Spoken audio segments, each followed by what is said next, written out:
আমরা এখন যাব দাউহিলের ওখানে ভূতের একটা বাংলো আছে, ওইখানে যাওয়ার আগে একটা মন্ত্র পড়ে যেতে হয়।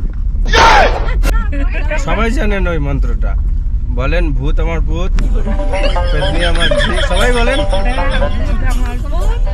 পেতনি আমার ঝি, রাম লক্ষণ সাথে আছে, ভূত করবে কি? হ্যাঁ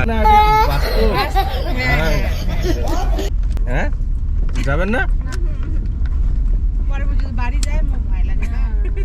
না, বাড়ি যদি যায় ওর জন্যই তো বলতে হবে, এটা 3 বার বলতে হবে, একবার হয়েছে, আরো 2 বার বলেন।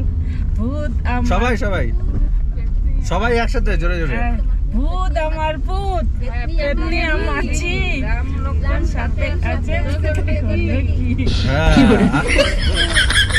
আমার ঝি, রাম লক্ষণ সাথে আছে, হ্যাঁ, আর ধরবে না, আর চিন্তা নাই। যে ওদিক দিয়ে সাদা শাড়ি পরে ঘুরে বেড়ায়। এখন না, এখন তো রাত্রিবেলা রে, রোদ্রুর আলোতে ওদের হয়, কষ্ট হয়, ওই যে রাত্রেবেলা ঘুরে বেড়ায়। হ্যাঁ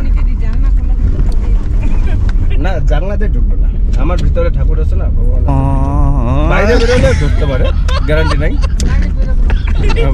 বাইরে বেরোলে এই যে পাইন বাগানে আচ্ছা, বাইরে বেরোতে হবে।